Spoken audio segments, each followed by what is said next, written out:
ॐ तव कथामृतं तप्तजीवनं कविभिरीडितं कल्मषापहं শ্রবণমঙ্গলম শ্রীমদাততম ভুবি গৃণন্তি এ ভূরিদায়ানাহ।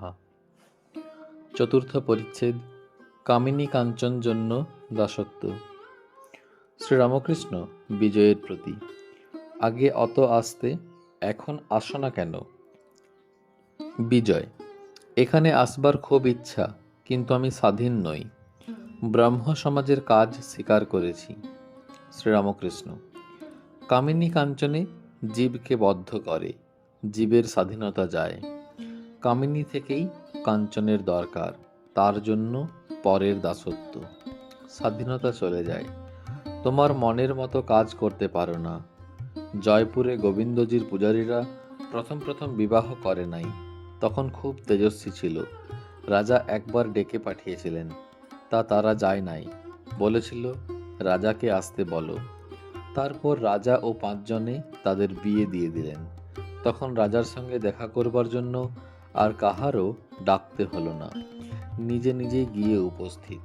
মহারাজ, আশীর্বাদ করতে এসেছি, এই নির্মাল্য এনেছি, ধারণ করুন। কাজে কাজেই আসতে হয়, আজ ঘর তুলতে হবে, আজ ছেলের অন্নপ্রাশন, আজ হাতে খড়ি, এই সব। 1200 নেড়া আর 1300 নেড়ি, তার সাক্ষী উদম শাড়ি। এই গল্প তো জানো। নিত্যানন্দ গোস্বামীর ছেলে বীরভদ্রের 1300 নেড়া শিষ্য ছিল। তারা যখন সিদ্ধ হয়ে গেল, তখন বীরভদ্রের ভয় হলো। তিনি ভাবতে লাগলেন, এরা সিদ্ধ হলো, লোককে যা বলবে তাই ফলবে, যেদিক দিয়ে যাবে সেদিকেই ভয়। কেননা লোক না জেনে যদি অপরাধ করে, তাদের অনিষ্ট হবে। এই ভেবে বীরভদ্র তাদের বললেন, তোমরা গঙ্গায় গিয়ে সন্ধ্যা আহ্নিক করে এসো। নেড়াদের এত তেজ যে ধ্যান করতে করতে সমাধি হলো। কখন জোয়ার মাথার উপর দিয়ে চলে গেছে হুঁশ নাই, আবার ভাটা পড়েছে তবু ধ্যান ভাঙে না। 1300-র মধ্যে 100 বুঝেছিল বীরভদ্র কি বললেন। গুরুর বাক্য লঙ্ঘন করতে নাই, তাই তারা সরে পড়ল, আর বীরভদ্রের সঙ্গে দেখা করলে না। বাকি 1200 দেখা করলে। বীরভদ্র বললেন, এই 1300 নেড়ি তোমাদের সেবা করবে, তোমরা এদের বিয়ে করো। ওরা বললে, যে আজ্ঞা। কিন্তু আমাদের মধ্যে 100 জন কোথায় চলে গেছে? ওই 1200-র এখন প্রত্যেকের সেবাদাসী সঙ্গে থাকতে লাগলো। তখন আর সে তেজ নাই, সে তপস্যার বল নাই। মেয়ে মানুষের সঙ্গে থাকতে আর সে বল রইল না, কেননা সে সঙ্গে স্বাধীনতা লোপ হয়ে যায়।